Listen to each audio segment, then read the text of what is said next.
আসসালামু আলাইকুম। প্রিয় দর্শক, আমাদের এখানে মাঝে মাঝে কিছু হত্যাকাণ্ড হয়, অঘটন ঘটে, এবং যখন ঘটে তখন সেটা নিয়ে অনেক আলোচনা হয়।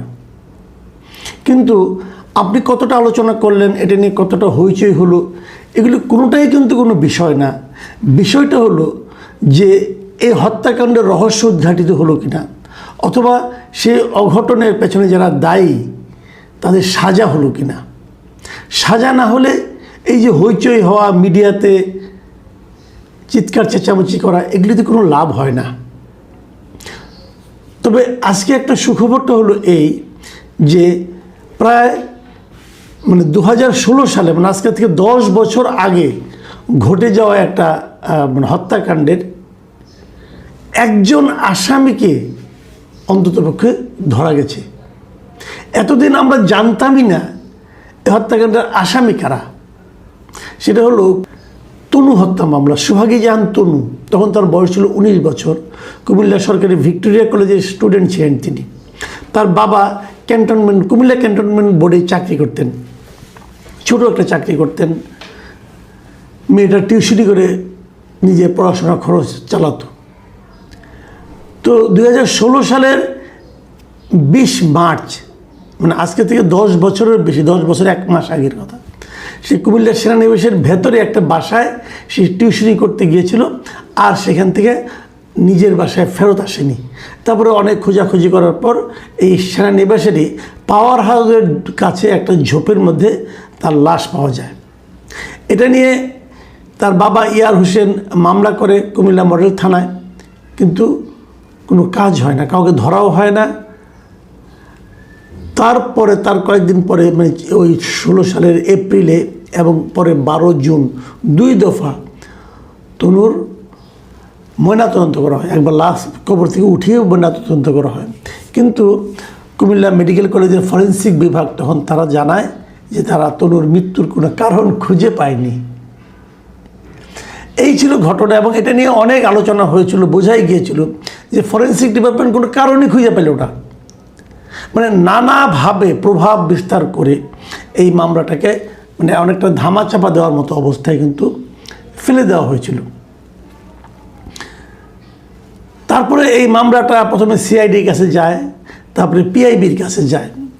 এবং সিআইডি যে একটা ভালো কাজ করেছিল সেটা হলো 2017 সালের মে মাসে সিআইডি তনুর পোশাকের মধ্যে কয়েকজন পুরুষের শুক্রাণুর উপস্থিতি পায়, এবং সেই শুক্রাণুর উপস্থিতি পাওয়ার পর মামলার একটু একটা গতি হয় আর কি।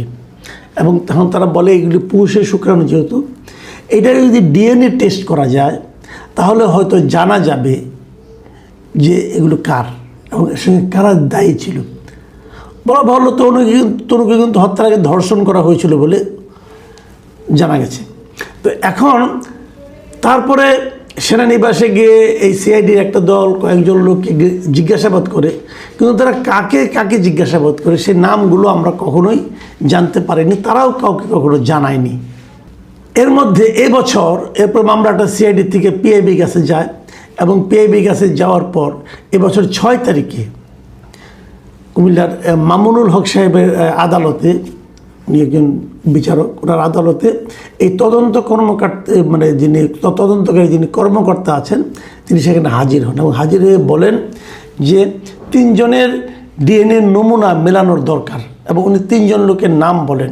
এই 3 জন লোকের একজন লোক হলো senior warrant officer Hafizur Rahman, আরেকজন হলেন সার্জেন্ট জাহিদ, আরেকজন হলেন সৈনিক শাহিন আলম। তদন্তকারী কর্মকর্তা বলেন এই 3 জনের ডিএনএর সঙ্গে আমি একটু ম্যাচ করতে চাই। তার মানে এই 3 জনকে আসামি, এবং এই 3 জনই তনু হত্যার সময় কুমিল্লার সেনানিবাসে চাকরি করতেন। এর মধ্যে প্রথম জন ওয়ারেন্ট অফিসার হাফিজুর রহমান, তাকে সোমবার গতকালকে গ্রেপ্তার করা হয়েছে। গ্রেপ্তার করে আদালতে হাজির করা হয়, এবং সেখান থেকে রিমান্ডে আনা হয় 3 দিনের। 3 দিন পেয়ে তাদেরকে জিজ্ঞাসাবাদ করবে, এবং তারপরে যা যা করা করবে। বাকি 2 জনকে এখনও গ্রেপ্তার করা যায়নি। এই হলো ঘটনা।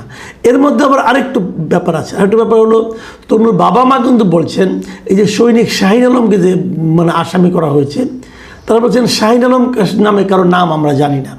এবং তনুর বাবা একটা গুরুত্বপূর্ণ কথা বলেছেন যে ওই সময়ে ওনাদের যাদেরকে ওনারা সন্দেহ করছিলেন তাদের নামে যখন মামলা করতে গিয়েছিলেন তখন কিন্তু তাদের মামলা ওই নামে মামলা করতে দেওয়া হয় নাই। বলা হয়েছে যে অজ্ঞাতনামা ব্যক্তি নামে মামলা করো, এবং তার অজ্ঞাতনামা ব্যক্তি নামে মামলা করেছে। মানে আপনি প্রভাবটা একবার চিন্তা করে দেখেন যে আমাদের এখানে একটা ব্যাপার হয়েছে কি, যে কোনো হত্যাকাণ্ড যদি ঘটে যায়, যদি তার সঙ্গে কোনো প্রভাবশালী ব্যক্তি জড়িত থাকে, সাধারণত তার কিছু হয় না। আমরা এরকম আরও অনেক কিছু কিন্তু দেখেছি। আমাদের রাজধানীতেও একটা ঘটনা ঘটেছিল, ধর্ষণ মানে হত্যার প্ররোচনা, অনেক মানে বড় লোকের ছেলের নাম এসেছিল, বসুন্ধরার ছেলের নাম এসেছিল, বসুন্ধরার মালিকের ছেলের নাম এসেছিল, কিন্তু কিছু হয়নি। কিন্তু এগুলো কিছু পাওয়া যায় না। টাকা অনেক সময় অনেক জোরে জোরে কথা বলে অথবা অনেক কথাকে থামিয়ে দেয়। যা হোক, টাকা, ক্ষমতা, অনেক কিছু। এই তনুর 10 বছর হত্যাকাণ্ডের 10 বছর পরে হলেও একজন আসামিকে যে গ্রেপ্তার করা গেছে এবং আর দুজনের নাম জানা গেছে, হয়তো আরও দু একজনের নাম এখান থেকে বেরিয়ে আসতে পারে।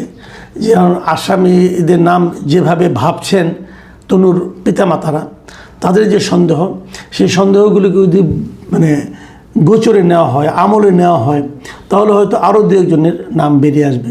তারপর তদন্ত, টেস্ট, ডিএনএ টেস্ট এগুলো করলে হয়তো প্রকৃত আসামিটা ধরা পড়া যেতে পারে।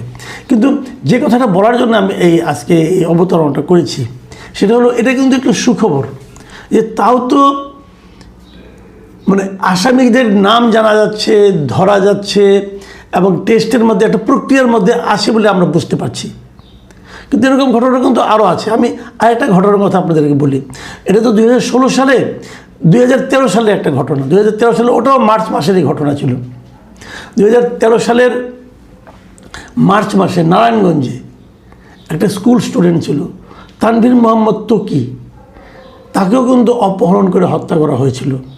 আজকে 13 বছর হয়ে গেছে, এখনও সেই মামলার তদন্ত চলছে, কিন্তু কোনো অভিযোগপত্র দাখিল করা হয়নি, মানে চার্জশিটই দাখিল করা হয়নি।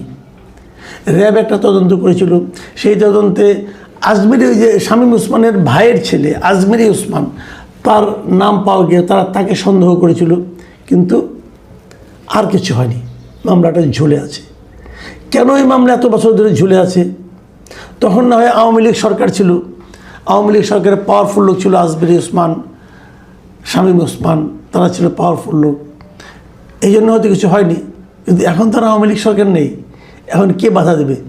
মামলাটা তদন্তটা হোক, তদন্তটা, অভিযোগপত্র, চার্জশিটটা দাখিল করুক, বিচারটা শুরু হোক, তারপরে বিচার কত বছর চলবে কে জানে। কিন্তু তকির বাবা মা কিন্তু এখনও তাদের বিচার পায়নি, সন্তান হত্যার বিচার পায়নি। এটা গেল 2013 সালের ঘটনা। আরেকটা ঘটনা বলি, তারও আগের বছরের ঘটনা, 2012 সালের 11 ফেব্রুয়ারি। দেখুন, তকি হত্যার তদন্ত হয়েছে, চার্জশিটটা হয়নি। মোটামুটি জানাও গেছে কে হত্যা করেছে, ধারণা করা গেছে, কিন্তু চার্জশিটটা কিন্তু এখনও দাখিল হয়নি। কিন্তু 2012 সালের 11 ফেব্রুয়ারি যে নিজের বাসায়, পশ্চিম রাজাবাজারের বাসায় যে সাংবাদিক দম্পতি মারা গেলেন, সাগর সরোয়ার ও মেহরুন রুনি, আমাদেরই সহকর্মী ছিলেন, এই জোড়া খুনের তদন্ত আজকে 14 বছরের বেশি সময় হয়ে গেছে, তদন্ত প্রতিবেদনই জমা দিতে পারেনি কেউ। এই মামলা পুলিশ, ডিবি, র্যাব, পিআইবি বিভিন্ন হাতে কিন্তু ঘুরেছে। এখন পর্যন্ত এই মামলার তদন্ত প্রতিবেদনই জমা দেওয়া যায়নি, এবং তদন্ত প্রতিবেদন দাখিলের তারিখ এ পর্যন্ত 125 বারেরও বেশি পেছানো হয়েছে। যখনই তদন্ত রিপোর্ট দেওয়ার কথা হয়, তদন্ত কর্মকর্তারা আদালতে যান, যে বলেন যে আরও সময় দেন, তারা আরও সময় দেন। এটা বোধহয় অনন্তকাল ধরে চলবে। হয়তো আমাদের জীবনে কখনো এটা তদন্ত প্রতিবেদন জমা হবে বলে আমরা জানতে পারবো না, তারপরে কখনো দিন হবে কি না কেউ জানে না। সাগরের ছেলে এখন বড় হয়ে গেছে প্রায়, কারণ ঘটনায় তো ঘটেছে আজকে 14 বছর আগে। তখন তার বয়স যদি মানে 7-8 হয়, তাহলে এখন সে যুবক, পরিপূর্ণ যুবক। সে জানতেও পারছে না তার বাবা মাকে কে মেরেছে, কেন মেরেছে, এবং হত্যার বিচার তো হওয়া আরও পরের কথা। অভিযুক্তের নামও জানতে পারছে না, এর কী এক রহস্য। এবং বলা হয়ে থাকে, সেটা আমি যতটুকু আমি কয়েকজন পুলিশ কর্মকর্তার সঙ্গে কথা বলেছি, তারা যেটা বলেছেন যে এটা কখনোই আর হবে কিনা সন্দেহ। আমি বললাম কেন, তো বলে যে ওরা ইন্টেনশনালি আলামতগুলি নষ্ট করে ফেলেছে। শুরুর দিকে যাদেরকে দায়িত্ব দেওয়া হয়েছিল তারা এর আলামতগুলিও নষ্ট করে ফেলেছে। তো আলামতবিহীন মানে সমস্ত নমুনা, তথ্য প্রমাণ সব কিছু যদি নষ্ট করে ফেলেন, আপনি আলামতগুলি নষ্ট করে ফেলেন, তাহলে এত বছর পরে এসে হাওয়ার উপর তো তদন্ত করা সম্ভব না, এটা কঠিন। কারণ তখন তো সদিচ্ছা ছিল না। মাথায় রাখবেন, এই যে 3টা হত্যাকাণ্ডের কথা বললাম, 3টাই কিন্তু শেখ হাসিনা নেতৃত্বাধীন আওয়ামী লীগ সরকারের আমলের ঘটনা।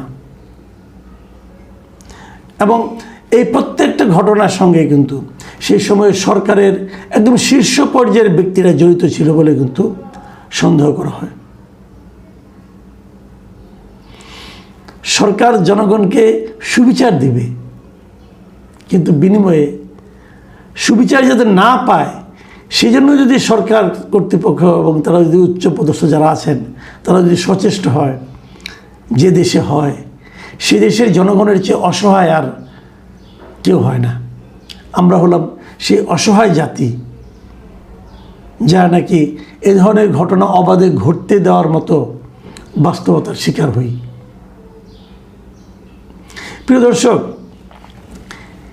এই যে কথাগুলো বললাম এগুলো খুবই বেদনাদায়ক কথা, বলতে কষ্ট হয়, কিন্তু এভাবেই ঘটে, এভাবেই ঘটে আসছে বলে দেখছি। নতুন সরকার এসেছে, এখন এই যে তনু হত্যার বিচারে কিছু কিছু জট খোলা শুরু হয়েছে।